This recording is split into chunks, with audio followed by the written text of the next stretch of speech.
Cerita ini diawali di sebuah hutan yang terkena hujan lebat, dan terdapat para tim penyelamat yang sedang mencari pendaki yang terjebak di hutan tersebut.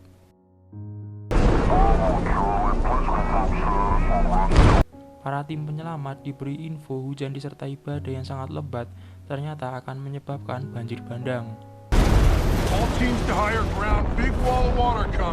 Pada saat itu, salah satu pemimpin tim penyelamat bertanya pada rekannya, di mana orang berkuda tadi? Dan rekannya pun menjawab, mungkin dia sudah pulang, gila namanya jika masih di sini saat ini.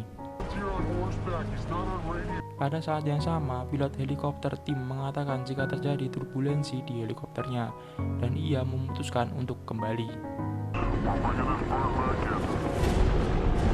Scene pun berganti. Di dalam hutan terdapat pria yang menaiki kuda dan berpakaian layaknya koboi. Dan selanjutnya orang tersebut menemukan jenazah seorang perempuan di dalam hutan. Tanpa pikir panjang lagi, orang tersebut langsung mencoba masuk lebih ke dalam hutan untuk mencari para pendaki yang terjebak. Setelah beberapa saat mencari, orang tersebut menemukan sepasang pria dan wanita yang sedang mencari pertolongan. Orang berkuda tersebut lantas langsung menyuruh sepasang pria dan wanita tersebut untuk naik ke kudanya karena akan terjadi banjir bandang.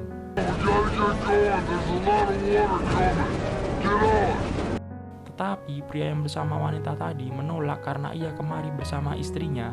Orang berkuda lantas memberitahunya jika istrinya sudah meninggal.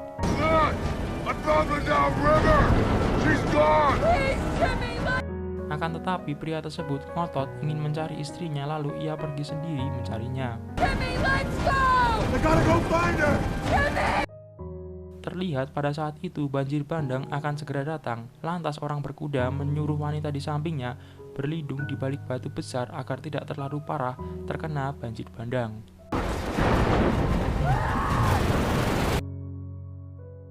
Scene pun berganti saat hujan lebat sudah mulai reda. Orang berkuda tadi berhasil menyelamatkan wanita, tetapi pria yang mencari istrinya tadi tewas terkena banjir yang sangat dahsyat. Saat tiba di tempat para tim penyelamat, salah satu ofisir polisi bertanya pada rekannya, "Hei, siapa orang itu?" Rekannya pun menjawab, "Seorang veteran perang Vietnam yang sangat ahli dalam hal seperti ini."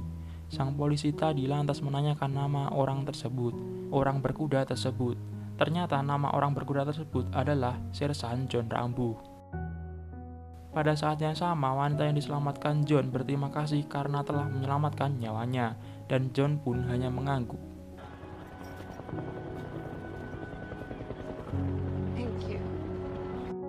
Scene berganti di sebuah daerah gurun Amerika bernama Arizona.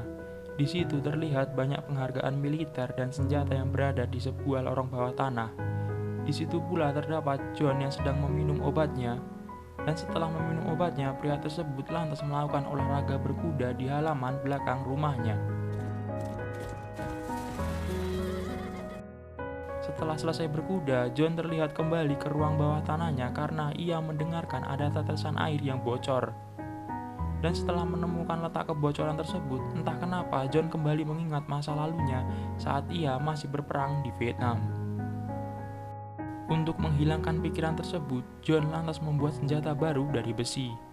Saat memimpikan besi tersebut, keponakan John yang bernama Gabriela datang dan menanyakan keadaannya. Setelah itu, Gabriela menanyakan apakah boleh ia menggunakan ruang bawah tanahnya untuk dijadikan tempat pesta bersama teman-temannya, dan John pun mengizinkannya. Scene berpindah pada malam hari. Terlihat di halaman depan rumah John terdapat banyak mobil, yang artinya pesta Gabriela sudah dimulai. Di pesta tersebut, teman-teman Gabriela nampak takjub dengan ruangan bawah tanah milik John. Pada saat teman-teman Gabriela sedang asik berpesta, Gabriela dan pacarnya malah mojok di ruangan lain. Pada saat akan berciuman, terdengar HP Gabriela bunyi dan Gabriela pun mengangkatnya. Akhirnya pesta selesai dan John pun turun untuk menanyakan bagaimana pestanya. Gabriela pun menjawab pestanya sangat seru dan teman-temannya juga menyukainya. Setelah hening beberapa saat, Gabriela bertanya pada John apakah ia boleh pergi ke Meksiko. John pun menanyakan kenapa ia ingin ke sana. Ternyata telepon tadi dari teman Gabriela yang ada di Meksiko. Temannya tadi mengabari bahwa ia tahu letak tempat tinggal ayah Gabriela. Mendengar hal tersebut, John pun menolak karena ternyata ayah Gabriela bukanlah orang yang baik karena telah menelantarkan keluarganya. Perdebatan pun terjadi, lalu Gabriela pun meninggalkan pamannya tersebut. Pagi harinya saat John sedang membetulkan sebuah mesin, John mendengar perdebatan dari dalam rumah. Ternyata perdebatan tersebut terjadi karena Gabriela ingin ke Meksiko dan bibinya menolak. John yang melihat perdebatan tersebut memilih diam karena ia tak mau memarahi keponakannya. Setelah perdebatan tersebut, Gabriel pun pergi untuk menemui temannya. Ternyata saat di perjalanan, Gabriel memutuskan untuk pergi ke Meksiko tanpa memberitahu paman dan bibinya. Setelah tiba di Meksiko, Gabriel pun pergi ke rumah temannya yang bernama Giselle. Disitulah Giselle memberitahu di mana ayah Gabriel tinggal sekarang. Giselle dan Gabriel lantas pergi ke sebuah apartemen. Di sana Gabriel mengetuk pintu dan keluarlah wanita. Gabriel mengatakan ingin mencari Manuel. Saat wanita tersebut dan Gabriel berbicara, keluarlah seorang pria yang ternyata adalah ayah Gabriel. Kedatangan Gabriel ternyata tidak disambut baik oleh ayahnya. Gabriel lantas diusir untuk kembali pulang.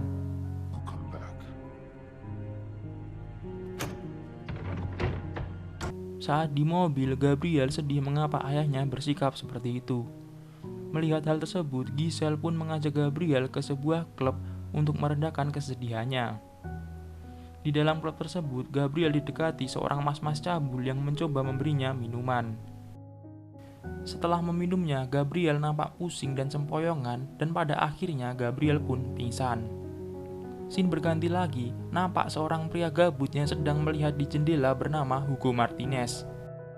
Saat sedang asik melihat jendela, Hugo didatangi partner bisnisnya yang bernama Don Miguel atau Miguel. Mereka pun nampak ngobrol santuy dan ternyata Hugo adalah seorang penjual mbak-mbak untuk dipasarkan. Hugo pun juga memiliki adik bernama Victor yang membantu bisnisnya. Scene berpindah di rumah John. Di situ terlihat bibi Gabriel panik karena teman Gabriel mengabari jika Gabriel dari kemarin tidak bersamanya. Bibinya pun akhirnya mengabarkan kepada John yang sedang di kandang kuda. Ternyata firasat John benar bahwa Gabriel nekat ke Meksiko. Mengetahui hal tersebut, John langsung pergi menyusul Gabriel.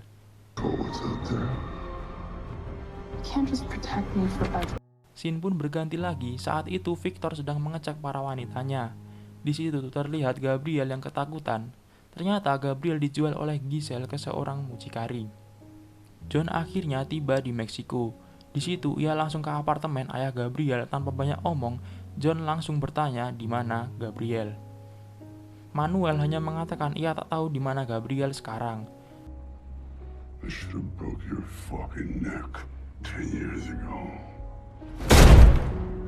John pun langsung pergi dari apartemen tersebut. Ternyata John pergi ke tempat Giselle. Di situ John bertanya di mana Gabriel.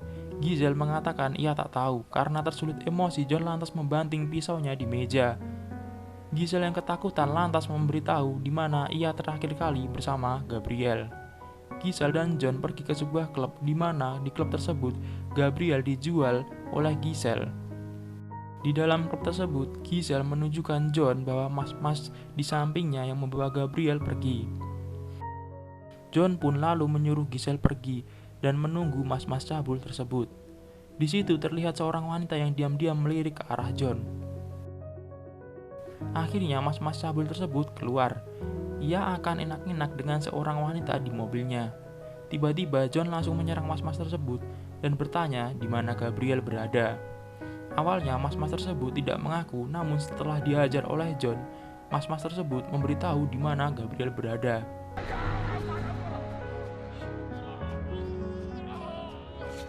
Mereka pun pergi ke sebuah bangunan tempat Gabriel disekap.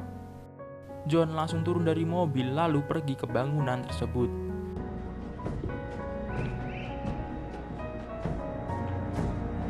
Setelah berjalan beberapa saat, John akhirnya tiba di tempat nongkrong para jamet kang culik tersebut. Di situ ternyata John sudah ditunggu oleh Hugo dan Victor, beserta anak buahnya. Victor bertanya kepada John untuk apa ia kemari. John hanya diam hingga saat dompet John digeledah terdapat foto Gabriel. Di situ Victor merasa kenal dengan Gabriel. Victor pun menghina Gabriel. John lantas menggertaknya. Hal tersebut membuat Hugo dan Victor kaget. Saat berhadap-hadapan itulah Victor tiba-tiba menyerang John dengan pisaunya. Setelah itu John langsung dikeroyok oleh anak buah Victor.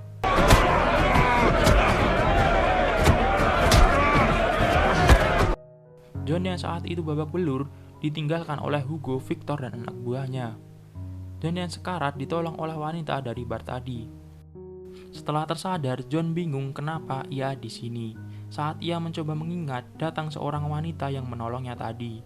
John pun bertanya, "Siapa kau?" Wanita tersebut menjawab, "Carmen Delgado." Setelah berbicara panjang lebar, John akhirnya tahu bahwa adik Carmen juga diculik oleh gerombolan Hugo, dan ia juga tahu identitas penculik yang mengambil keponakannya. Tanpa membuang waktu lagi, John langsung mendatangi tempat prostitusi milik Hugo untuk menyelamatkan keponakannya.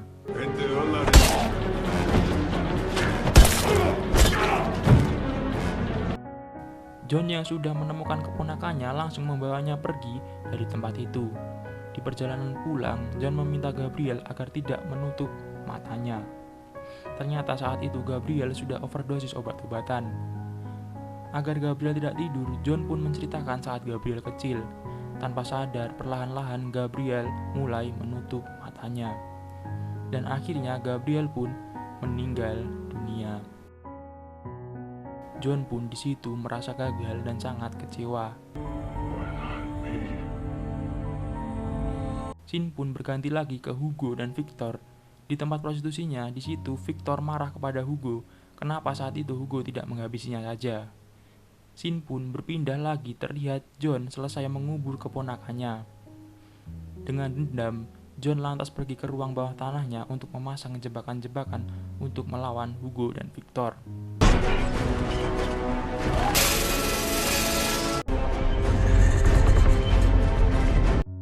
Untuk memancing gerombolan Hugo dan Victor, John diam-diam menyerang rumah milik Victor.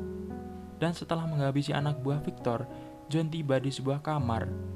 Di situ, John melihat dengan tatapan dendam dan amarah ada yang sedang mandi. Scene pun berganti lagi di pagi hari. Di situ terlihat banyak reporter dan polisi sedang berkumpul, dan tak selang lama datang Hugo dan anak buahnya. Dengan langkah khawatir, Hugo masuk ke rumah tersebut. Ternyata yang tadi malam mandi adalah Victor, dan di situ terlihat Victor sudah tewas dengan mengenaskan. Hugo yang tidak terima langsung menyuruh anak buahnya bersiap menyerang kediaman John.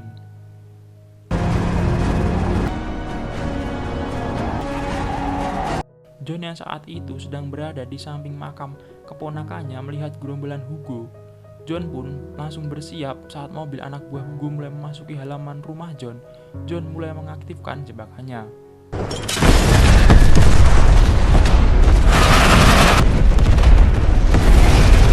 Setelah anak buah Hugo terkena ledakan tersebut, Hugo lantas membagi anak buahnya. Hugo dan anak buahnya lantas masuk ke ruang bawah tanah John.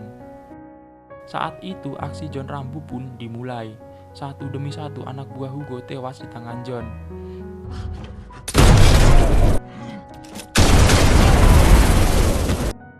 Perangkap-perangkap maut buatan John berhasil menghabisi dan membuat Hugo cemas. Saat akan menembak, John tersadar ternyata itu adalah Hugo. John pun melepaskannya karena Hugo adalah target terakhirnya. Akhirnya semua anak buah Hugo tewas, menyisakan Hugo sendiri. Dan di situ John menelpon Hugo melalui HT milik anak buahnya. Jika ingin selamat, ikuti lampu. Follow the lights. Ternyata John akan meledakkan ruang bawah tanahnya. Saat ledakan dimulai, Hugo lari kocar-kacir mengikuti lampu tersebut. Dan setelah keluar dari ruang bawah tanah, Hugo ternyata berada di kandang kuda John. Di situ dengan sangat hati-hati Hugo melangkah. Saat sedang mengecek, dari atas John langsung memanah Hugo. Dan saat sudah tak bisa bergerak, John mendekati Hugo.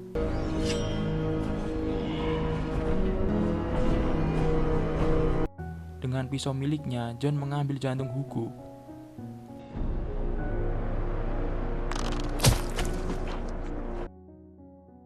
Setelah Hugo tewas, John pun melangkah keluar dan duduk di kursi depan rumahnya. Dan film pun selesai.